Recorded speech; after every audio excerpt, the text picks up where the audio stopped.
Ivy Valentine subscribes to Mark Yoon, so should you. Enjoy your treat! Iska Acht is a major player, and she's going to be a main part of the story in the upcoming Soulcalibur7, as we saw the thread line through at the end of Season 2. Now, the one thing that is on everybody's minds is how is she going to play? Because if you did play Season 2 and you did battle against her, you know that her existing moveset is not really a moveset at all. She just transforms into different characters who utilize Soul Edge that are already available within the game of Soulcalibur 6, and that's how she fights. But in 7, we think that she's actually going to be her own character, which means that she's going to need a move overhaul.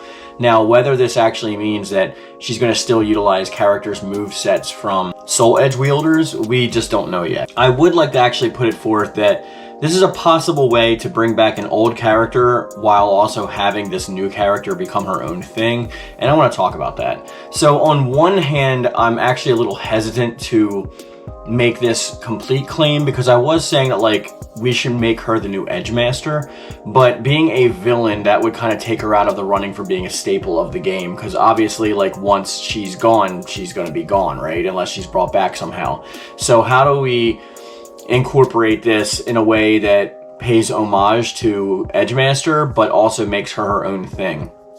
And I think we can actually do that. The way that we actually would go about it would be similar to what she's doing now. So I would actually give her a move set based on the characters that used Soul Edge in the past so far in the new timeline, and that would be a good way to actually like incorporate this character of like an everything type character. And then when Edgemaster comes back, he can either be bare-fisted, in which I think he should be because he's mastered all the weapons and knows how to counter them, or use all of Soulcalibur's wielders powers pretty much.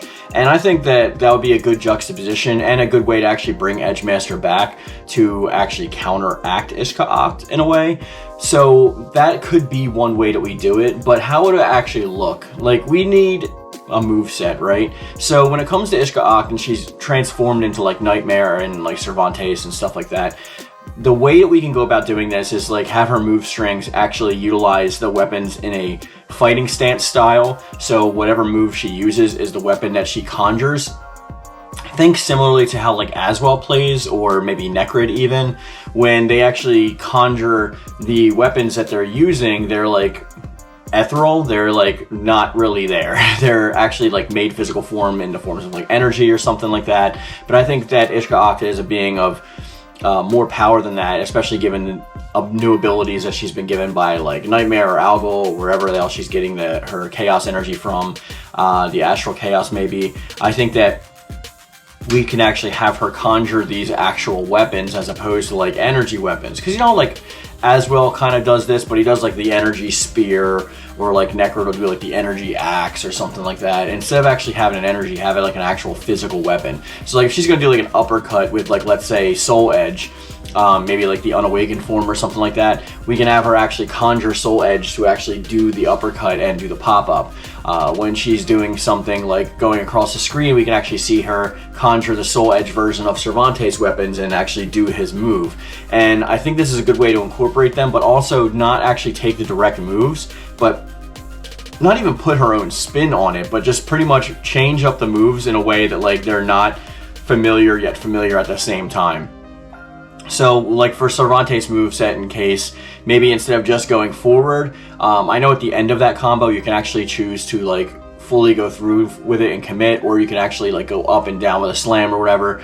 But with hers, maybe just do a forward and a back, and that would like either leave her open a little bit or just give her like a second or two frame for recovery so that she doesn't get like completely bombarded. And the same goes with like Nightmare's attacks. The one move I don't want to see her have is Nightmare's Burst. Like, I think that needs to get a little bit of a nerfing. But if they do have it in some form or fashion, then actually just change it up a bit so that like it actually utilizes the character better. You pretty much get the gist. Like, especially like I think maybe when she's in her soul charge state, that can be where she has maybe Soul Edge out all the time, and like her moveset changes to be more like Nightmare or something, or even Algol at that point, and just call it like a possession. The train of thought here, though, however, is just pretty much to make her the antithesis of Edgemaster. Now, originally I was thinking that we can actually give her like Edgemaster straight up moveset and just have her like use all the weapons, but I think just because we've seen her only use the Soul Edge typed weapons, we should stick with that, because if we're creating a moveset out of thin air, like she's conjuring Soul Edge out of thin air, then we need to have like a reason behind that, right? We can't just like go ahead and say that. Because the alternative would be give her her own weapon and her own style, but I'm not exactly sure how that would work outside of just straight up giving her Soul Edge, unless you give her like a kind of situation where she wields Soul Edge and Soulcalibur, which she hasn't been known to wield Soulcalibur, so I don't know why we would do that, unless it's like a plot story point in the game.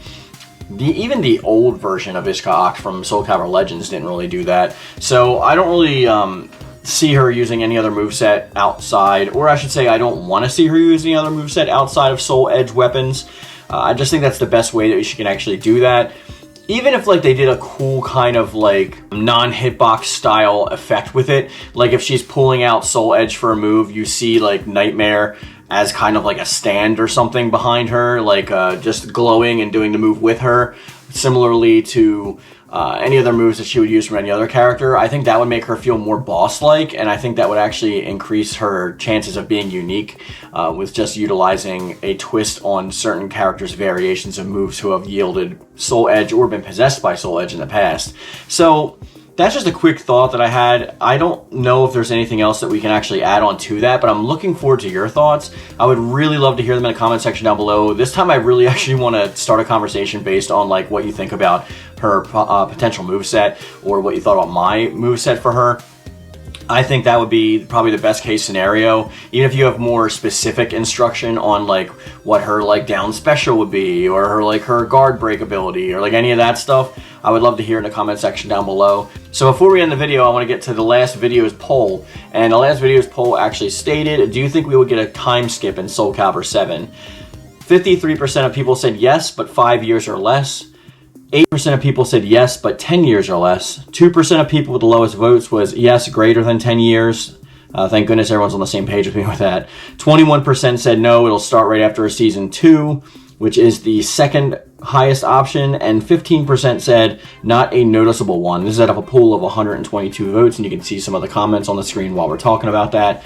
You can find that on the community tab after you watch this video.